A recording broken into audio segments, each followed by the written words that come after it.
एक खोटं बोलू बाई, दोन खोटं बोलू, दोन खोटं बोलू बाई, तीन खोटं बोलू. 12 चौकी वाडा, दारात गाडी घोडा, घोड्याला खायला पुरण पोळी, बाई रुपेरी थोडा.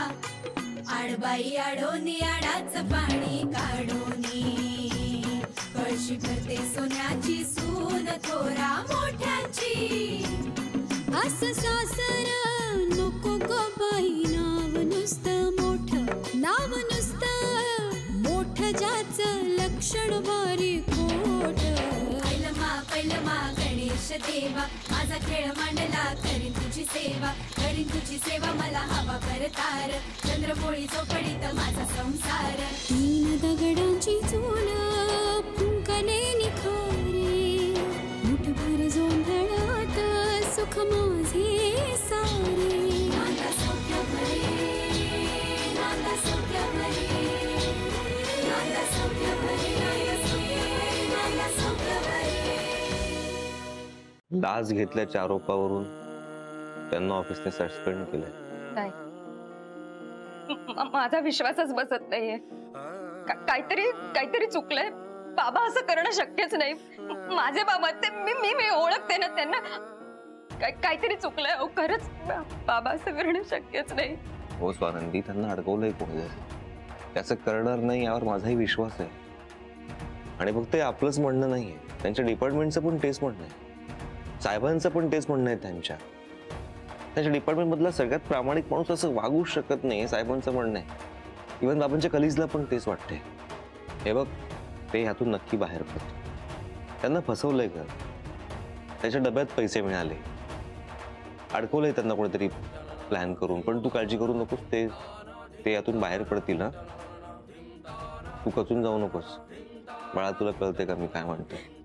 मला नाही काय कळते. मला एवढंच कळते की बाबा असं नाही करू शकत. अगं नाहीच केलंय त्यांनी, हेच मी काकांना पण सांगितलं, पण त्यांचाही धीर खचलाय. तेही हतबल झालेत. असं चालणार नाही ना. पण आता आपल्याला घरच्यांना सावरायला लागेल. पण काकाला हे माहित कसं नव्हतं? म्हणजे कधीची गोष्ट आहे?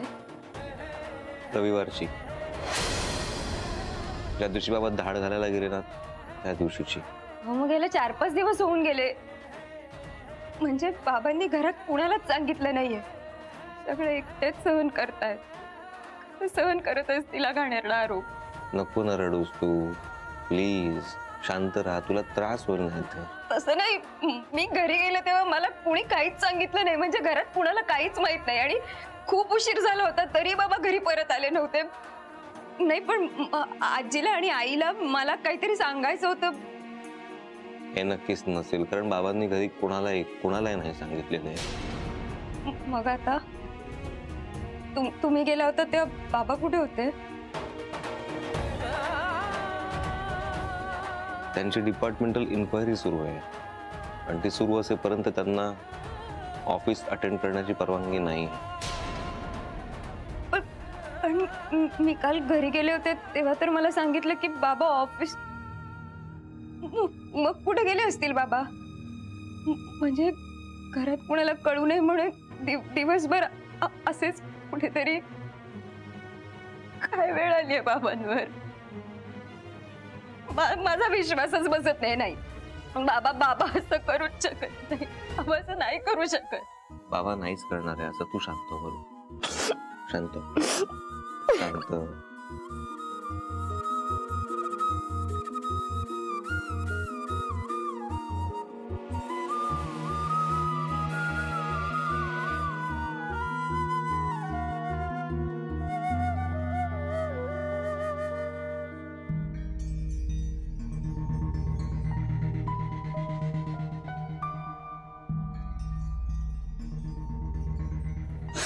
काय ग, काय झालं?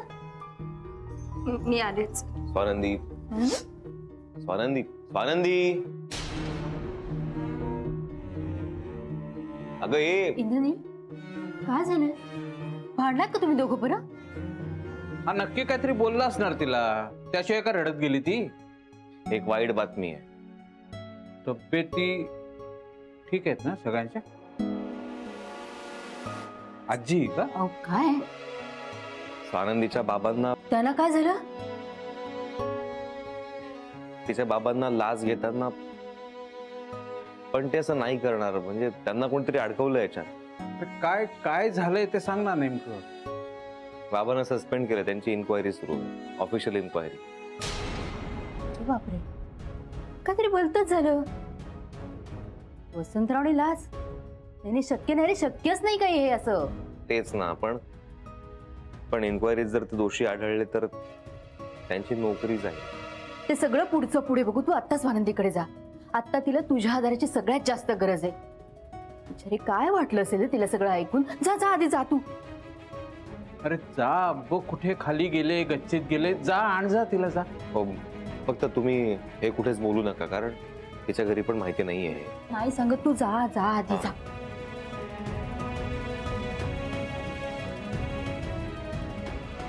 काय झालंय सगळं? बिचारी स्वानंदी काय करेल आता?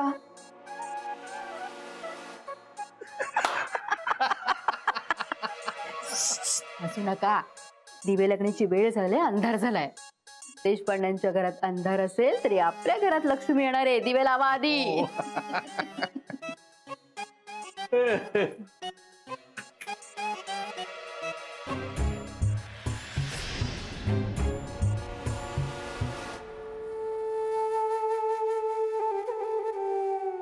आय एम प्राऊड ऑफ नील. त्याला सांग मी त्याच्याबद्दल असं म्हणत होतो ते. हो नक्की सांगेन.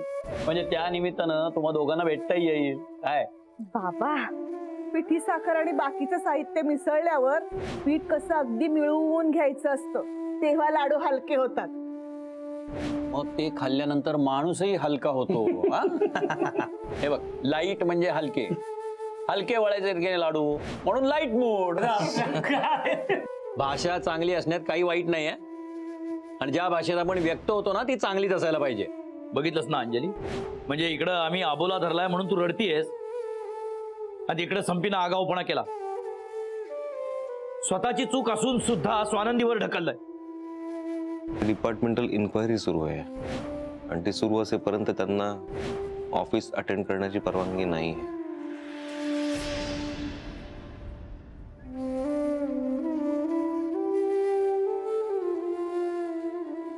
मला बोलायचंय कुणाशी तरी. मला गुदमरल्यासारखं होतंय. कुणाशी बोलू? नको आई, नको. ताईला फोन करते. ताई पण नको.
शेवटी आपण जिंकलो. आपला प्लॅन यशस्वी झाला. हळूहळू दरवाजा बंद करून येतो का? किती घाबरताय? काय स्वानंदीची दरवाजा उघडा ठेवायची सवय आपल्याला महागात पडायची. महान विसरा आता तो शब्द. आणि स्वानंदी आपल्या आयुष्यात आहे हे सुद्धा विसरून जा. आता आणखीन आणखीन आणखीन पैसा. बंद दारातून सुद्धा लक्ष्मी येणार. नाही नाही, तसं तर आपल्याला भरपूर पैसा दिलाय की आधीच ठाकूर देसाईने. हो, असं कसं विसरता तुम्ही? तो फक्त ऍडव्हान्स होता, हो ना. वसंतरावांना आता निलंबित केलंय. त्यांची चौकशी सुरू झाली, त्यामुळे ठाकूर देसाई आणखीन पैसे पाठवणारच ना. वा ललिता, क्या बात आहे. लक्ष्मी सध्या आपल्यावर प्रसन्न आहे. म्हणूनच तर म्हटलं, दारं बंद केली ना तरी सुद्धा लक्ष्मी येणार, मागच्या दाराने येणार. आता एकदा जो ओघ सुरू झाला तो थांब म्हटलं तरी सुद्धा थांबणार नाही. मूर्ख आहेत ते देशपांडे. हीच लक्ष्मी लाथ हडली होती ठाकूर देसाई घेऊन आला तर. लक्ष्मीचं रूप काय ते लक्षातच आलं नाही त्यांच्या. कार्ड फेकून दिलं होतं. तिने तिथेच बसले होते, खूप वेळ तिथेच बसून आलं आणि हळूच कार्ड उचललं, कुणाला कळलं पण नाही. आणि तेच कार्ड आपल्याला उपयोगी पडलं. हो ना, हातून निसटून गेलेले पूर्वीचे दिवस आपण परत आणले. आता भरपूर पैसा असेल हातामध्ये आणि तो खर्च करण्याचं स्वातंत्र्य सुद्धा आणि सत्ता. पैसा काय हो, मिळवता येतो, मिळतो सुद्धा. आणि एकदा गेलेली सत्ता मिळवता नाही येत, ती सुद्धा मिळवलेली आहे आपण. मानला तुला ललिता. आपल्या घरातून उठून अचानक त्या देशपांड्यांच्याकडे काय गेलीस, मग तिथे तुझ्या पायाचं खोटं दुखणं, त्यांच्याकडे मुक्काम ठोकून राहणं आणि नेमका त्याच वेळेला तो ठाकूर देसाई तिथे येणं.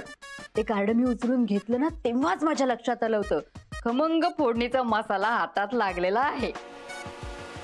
असा मसाला जो टाकला की ठसका लागणार त्यांना. काय मस्त प्लॅन केलास ग तू ललिता. मला तर वाटतं आपला आतापर्यंतचा सगळ्यात मोठा प्लॅन हाच असणार.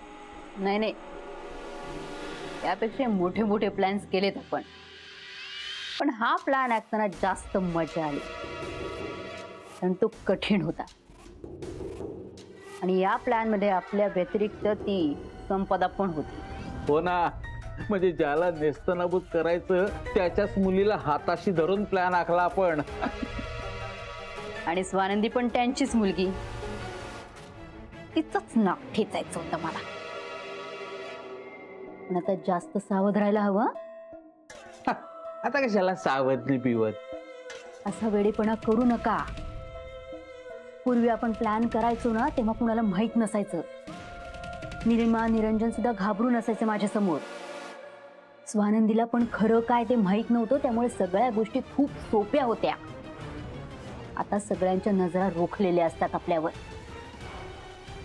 या मंगळसूत्र प्रकरणात गोड बोलून इंद्रनीलला तिने सगळं कसं सांगून टाकलं हे आठवत आहे ना.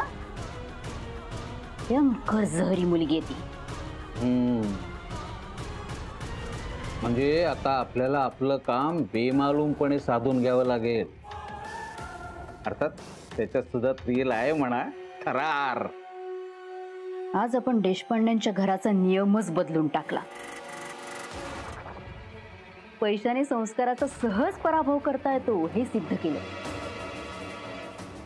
आणि माझ्या नादी लागणाऱ्याची काय अवस्था होते हेही दाखवून दिलं. आता तुम्ही दिवस मोजा, मी नोटा मोजते.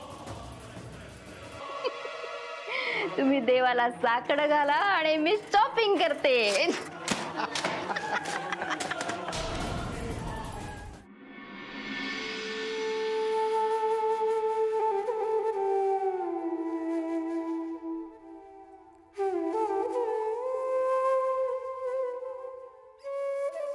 असं कसं झालं? नाही नाही, मला हे सगळं शक्यच नाही वाटत. मलाही असंच वाटलं होतं, पण दादाच्या साहेबांनी सांगितलंय हे. मी काय म्हणते, तुमचा ना काहीतरी घोळ झाला असणार. तुम्ही नक्की नीट ऐकलंय ना का दुसऱ्याच कोणाचं तरी? नाही ग, जिवारी लागलेली गोष्ट आहे ही. अशा गोष्टी नाही विसरता येत पटकन. आदिता, दादावर आळ आलाय आणि तो ही लाच घेतल्याचा. मला तर सहनच होत नाहीये. देवारे काय चुकलं आमचं? ही परतफेड केलीस आमच्या विश्वासाची. काय काय कमी केलं आम्ही तुझं? शांत हो, रडू नको, रडू नको ग. हो, कशी नको रडू मी? आतापर्यंत कधी कुणाचंही वाईट केलं नाही आपण. नाही ना दादा वहिनी या घरात यायच्या आधीपासून त्यांच्या प्रामाणिकपणाबद्दल ऐकून होते. भाऊजींवर लाच देण्याचा आरोप. नाही, मला हे सगळं सहनच होत नाही. आणि तुम्ही असे बसून काय राहिलात? तुम्ही उठा, तुम्ही बाहेर जा घराच्या, त्यांच्या साहेबांशी बोला, काहीतरी करा ना तुम्ही. अनिता आवर स्वतःला, तोल सोडू नकोस. मी या प्रकरणात बाहेर जाऊन काहीही करू शकत नाही. आपल्याला जे काही करायचंय ते इथे या घरात करायचं. आपल्याला आता जबाबदारीनं वागावं लागणार आहे. म्हणजे एक वेळ अशी येते आयुष्यात की आपण जसे असतो तसे नाही राहत, बदलून जातो.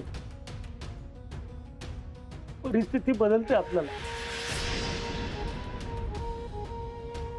मी सगळं विसरायचो ग, पण आता हे नाही विसरू शकणार. आयुष्यभर नाही विसरू शकणार. आणि तुलाही बदलायचं. मी काय करू शकते? मी याला साकडं घालून बसून राहू शकते फक्त. गरज तू, कारण शेवटी तोच तारणार आपल्याला. पण मनातलं सगळं चटकन सांगून मोकळं होण्याचा स्वभाव आहे तुझा. पण आता आपल्या घरातल्या बाकीच्या लोकांशी बोलताना कधी बोलायचं, काय बोलायचं याचा विचार करावा लागणार आहे तुला. कारण आता हे फक्त तुला आणि मलाच माहिती आहे या घरात. या घरात म्हणजे आज स्वानंदीला कळेल, कारण नील होता आज माझ्या बरोबर. म्हणजे भाऊजींनी घरात कोणाला काहीच सांगितलं नाहीये? नाही ना, एकटा सहन करतोय ग. माझ्या पायात काटा गेला तर दादाच्या डोळ्यात पाणी यायचं. आणि आज मी काहीही करू शकत नाही त्याच्यासाठी. निदान आईला आणि बहिणीला सांभाळून घेऊया, ते तरी आहे आपल्या हातात. आईंना हे सगळं कळलं तर काय होईल? आई तर सहनच करू शकणार नाही हा धक्का.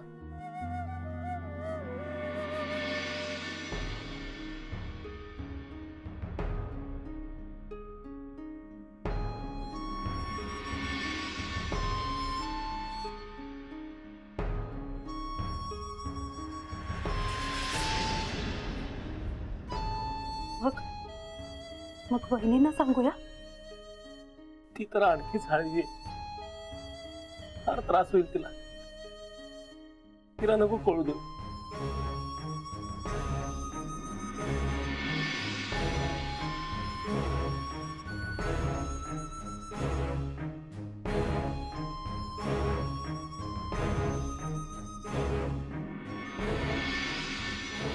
पण मग आता काय करायचं?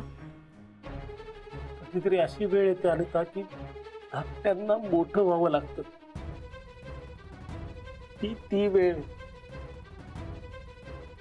काहीही झालं तरी आपण हे घर कोसळू द्यायचं नाही.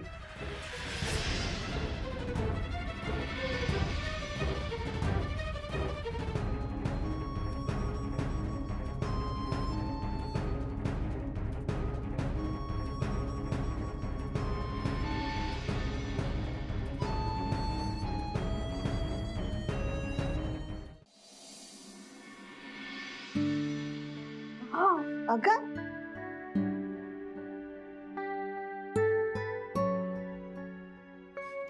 आजी तू नको का बांधू माझे केस. काकू तू बांध ना प्लीज. असं काय करतेस? एक दिवस बांधून घे ना आजीच्या हातून. आणि वहिनींचं डोकं दुखता माहितीये ना तुला. नाही ग. जरा नीट बैस नीट. काय ग आजी तू केस बांधायला घेतले ना की डोकं फुटायची वेळ येते. इथे माझं डोकं फुटायची वेळ आली. पुस्तकच सापडत नाही. कुठे गेलंय माझं पुस्तक? आणि तर तू बघितलंस का ग? ह्याच्यात पण नाहीये. अहो आजचा दिवस तुमचा तुम्ही शोधा. बरं वहिनी मी काय म्हणते, ढोबळी मिरची आहे ती पीठ पेरून करू की? नाही बटाटे घालून करायचे. अगं नको ग, भाऊजींना पीठ पेरून आवडते ना. बटाटे घालून कर ग, तिला आवडते ना. बरं दोन्ही पद्धतीने करते, चालेल? कोणाची दृष्ट लागली आहे माझ्या सोन्यासारख्या घराला? शी बाबा आजी तू नको ग बांधूस. स्वानंदी ताई तू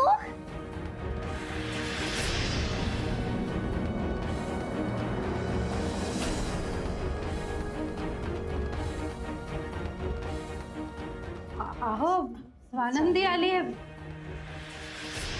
तू आत्ता कशाला आलीस इथे? अहो हे हेमंता, अगं म्हणजे आधीच माझं पुस्तक सापडत नाही, त्याच्यात हिचा गोळ कशाला ना?